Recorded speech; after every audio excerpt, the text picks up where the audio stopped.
านำผู้ชมมาเบิ่งทั้งแขวงพงศลีที่ได้มีการกะเกี่ยมฝึกซ้อมก้อนกำลังเพื่อเป็นการเฉลิมฉลองวันสั่งตั้งพรรคประชาชนปฏิวัติลาวครบรอบ70 ปีที่ผ่านมา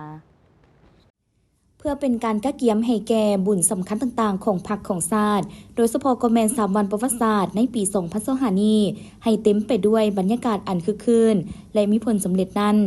ทางอนุกรรมการขบวนการแข่งขันย่องย้อได้กะเกี่ยมฝึกซ้อมก้อนกำลังเพื่อเฉลิมฉลองวันสั่งตั้งพรรคประชาชนปฏิวัติลาวครบรอบ70 ปีโดยการเข้าร่วมแลซี่นำพา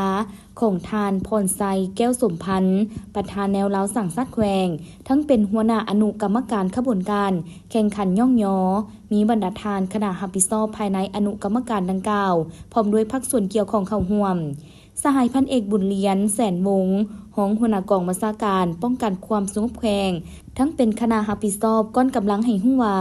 ก้อนกำลังที่มาฝึกในครั้งนี้แม่นมาจากบรรดาพนักงานอ้อมขังแขวง2กำลังปกสปกสอ้อมขังเมืองบุญเหนือพ่อแม่ประชาชนบรรดาเผ่าภายในเทศบาลเมืองบุญเหนือซึ่งการฝึกซ้อมแมนได้แบ่งออกเป็น18ก้อนกำลังในนี้ก้อนกำลังหนึ่งประกอบด้วยบุคลากร150 สหาย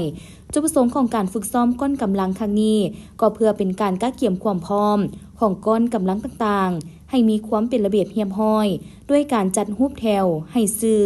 หับประกันให้มีความจบงามและปลอดภัยห้อยส่วนห้อยสำหรับงานเฉลิมฉลองวันสั่งตั้งพรรคประชาชนปฏิวัติลาวครบรอบ70 ปีอยู่แขวงพงศลีแม่นได้จัดขึ้นในวันที่22 มีนาคม 2025ที่เดินผ่านไซต์ของเทศบาลของแขวงพงศลี